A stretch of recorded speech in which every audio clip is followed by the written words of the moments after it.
Okay, it's Wednesday, September 8th, 2010, and this is Air Force One is landing with the President on board at Cleveland Hopkins Airport here. I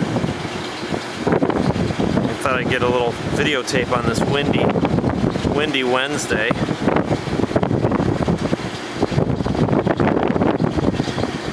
And it's kind of a nice treat working here. We get to see the President touch down in Air Force One.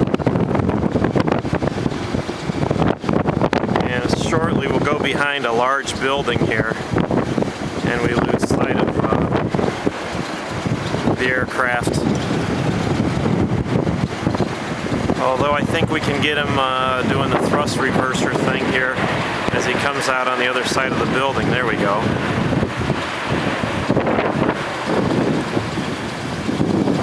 It's kind of a treat to see an aircraft of that historic magnitude landing nearby.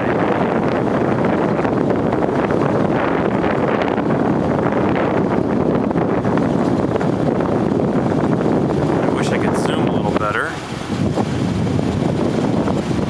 think that's about as far as the camera will let me zoom.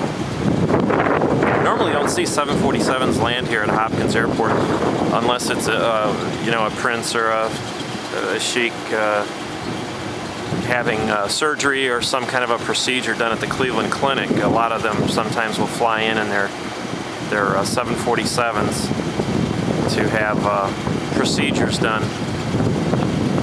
But otherwise, this is about the only time we get to see a large airplane land here. It's not like O'Hare International or LaGuardia or some of the Washington Dulles, things like that. So I apologize for how the zoom is not as good as it should be, or I just don't know how to use the digital zoom on this camera. So.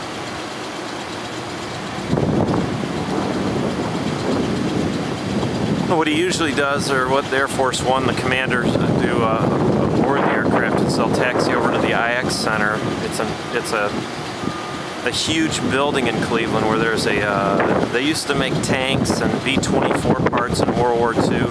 They made Cadillacs there, and they turned it into like an exhibit center where they have car shows and flower shows and motorcycle show and all kinds of things over there. They also have corporate aircraft that hangar there, so they usually taxi over to the other side of the airport, and they park there, and that's where all the limousines pick up the President, and then they file out right past the post office. There's an airport post office over there, so I'm sure there's cars lined up there with spectators wanting to catch a glimpse of the motorcade as they leave the airport grounds. President is going to Tri-C West. It's a community college here in Cleveland. Actually, I graduated with a 2-year degree from there years and years ago. My brother went to Tri-C as well early on, and I think a lot of people from the Cleveland area. So he's going to speak there on economic reform. He's going to try to do to stimulate the lack of employment in the country, and especially here in Cleveland. So that's it. Beautiful day in September, nice and cool here in Cleveland. Air Force One.